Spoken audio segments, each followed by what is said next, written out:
भक्तगणों, आज आपको वाल्मीकि रामायण अरण्य कांड में सीता का श्री राम के प्रति अपना अन्य अनुराग दिखाकर रावण को फटकारना तथा रावण की आज्ञा से राक्षसों का उन्हें अशोक वाटिका में ले जाकर डराना, यह कथा आज आपको वाल्मीकि रामायण सुनाऊंगा। भक्तगणों, आप इस चैनल को लाइक करें, सब्सक्राइब जरूर करें। सुनिए। रावण के ऐसा कहने पर शोक से कष्ट पाती हुई विधेय कुमारी सीता बीच में तिनके की ओट करके उस निशाचर से निर्भय होकर बोली, महाराज दशरथ, धर्म के अचल सेतु के समान थे। वे अपनी सत्य प्रतिज्ञता के लिए सर्वस्त्र विख्यात थे। उनके पुत्र जो रघुकुल भूषण श्री रामचंद्र जी हैं, वे भी अपने धर्मात्मापन के लिए तीनों लोगों में प्रसिद्ध हैं। उनकी भुजाएं लंबी और आंखें बड़ी बड़ी हैं। वे ही मेरे आराध्य देवता और पति हैं। उनका जन्म इक्ष्वाकु कुल में हुआ है। उनके कंधे सिया के समान और तेज महान है। वह अपने भाई लक्ष्मण के साथ आकर तेरे प्राणों का विनाश कर डालेंगे। यदि तो उनके सामने बलपूर्वक मेरा अपहरण करता तो अपने भाई खर की तरह जनस्थान के युद्ध स्थल में ही मारा जाकर सदा के लिए सो जाता। तूने जो इन घोर रूपधारी महाबली राक्षसों की चर्चा की है, श्री राम के पास जाते ही इन सब का विष उतर जाएगा। ठीक उसी तरह जैसे गरुड़ के पास सारे सर्व विष के प्रभाव से रहित हो जाते हैं, जैसे बड़ी हुई गंगा की लहरें अपने कंगारू को काट गिराती हैं, उसी प्रकार श्री राम के धनुष की डोरी से छूटे हुए सुवर्ण भूषित बाण तेरे शरीर को छिन्न भिन्न कर डालेंगे। रावण, तो असुरों अथवा देवताओं से यदि अवध्य है तो संभव है वे तुझे न मार सके, किंतु भगवान श्री राम के साथ यह महान बैर ठानकर तू किसी तरह जीवित नहीं छूट सकेगा। श्री रघुनाथ जी बड़े बलवान हैं। वे तेरे शेष जीवन का अंत कर डालेंगे। योग में बधे हुए पशु की भांति तेरा जीवन दुर्लभ हो जाएगा। राक्षस, यदि श्री रामचंद्र जी अपनी रोज भरी दृष्टि से तुझे देख लें तो भी अभी उसी तरह जलकर खाक हो जाएगा जैसे भगवान शंकर ने कामदेव को भस्म किया था।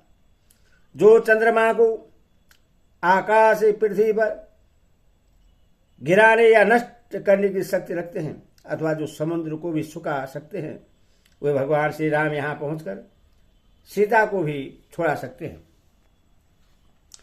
तू समझ ले कि तेरे प्राण अब चले गए। तेरी राजलक्ष्मी नष्ट हो गई। तेरे बल और इंद्रियों का भी नाश हो गया तथा तेरे ही पाप के कारण तेरी और लंका भी अब विधवा हो जाएगी। तेरा यह पाप कर मुझे भविष्य में सुख नहीं भोगने देगा, क्योंकि तूने मुझे बलपूर्वक पति के पास से दूर हटाया है। मेरे स्वामी महान तेजस्वी हैं और मेरे देवर के साथ अपने ही पराक्रम का भरोसा करके सुने दंडकारण्य में निर्भयतापूर्वक निवास करते हैं। वे युद्ध में बाणों की वर्षा करके तेरे शरीर से बल, पराक्रम, घमंड तथा ऐसे उच्छृंखल आचरण को भी निकाल बाहर करेंगे। जब काल की प्रेरणा से प्राणियों का विनाश निकट आता है, उस समय मृत्यु के अधीन हुए जीव प्रत्येक कार्य में परमार्थ करने लगते हैं।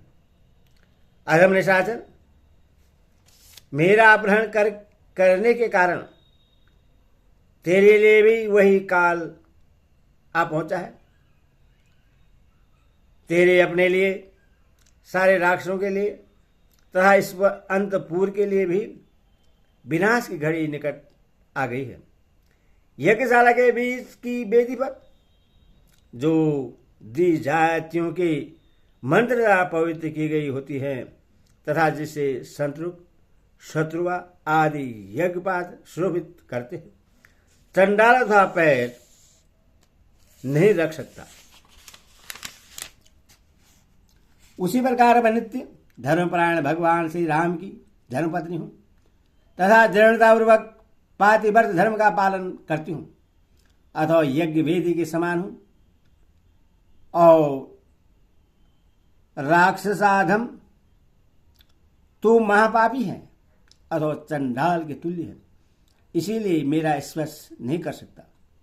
जो सदा कमल के समूह में राजहंस के समान कीड़ा करती है, वह हंसी तीर्णों में रहने वाले जल काक की ओर कैसे दृष्टिपात करेगी।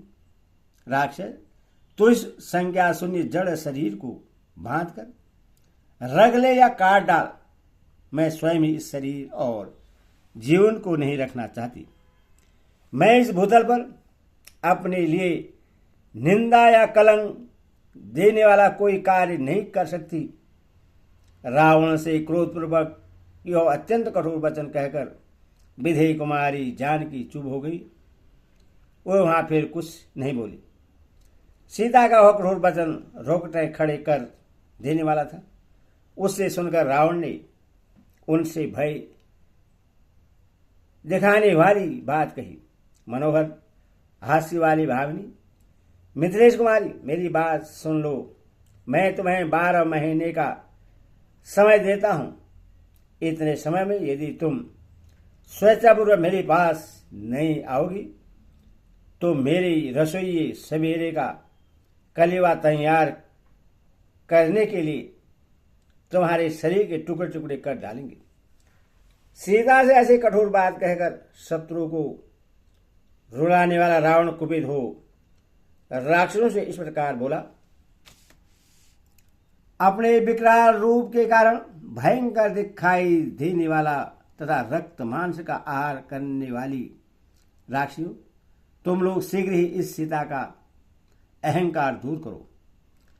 रावण के इतना कहते हुए भयंकर दिखाई देने वाली अत्यंत घोर राक्षसियां हाथ जोड़े मिथिली को चारों ओर से घेर कर खड़ी हो गई।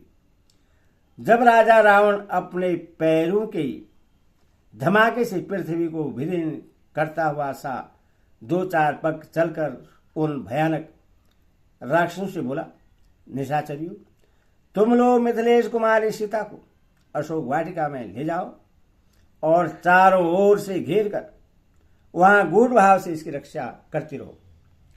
वहां पहले तो भयंकर गर्जन तर्जन करके इसे डराना, फिर मीठे मीठे वचनों से समझा बुझाकर जंगल की हथिनी की भांति इस मिथिलेश कुमारी को तुम सब लोग बस में लाने की चेष्टा करना। रावण के ईश्वर का आदेश देने पर वे राक्षसियां मिथिली को साथ लेकर अशोक वाटिका में चली गई।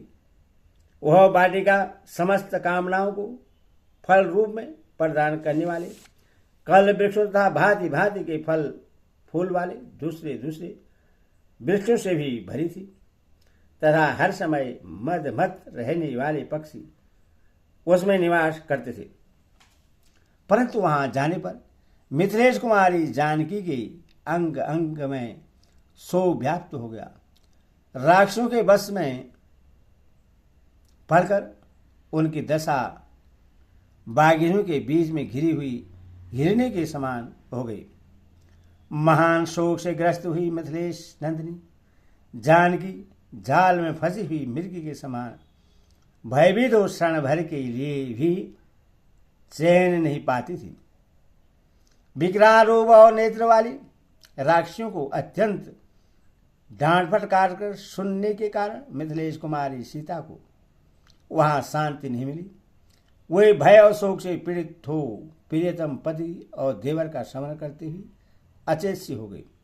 इस प्रकार वाल्मीकि रामायण आदि काव्य अरण्य कांड में 56वां सर्ग पूरा हुआ। बोल सियावर रामचंद्र की जय।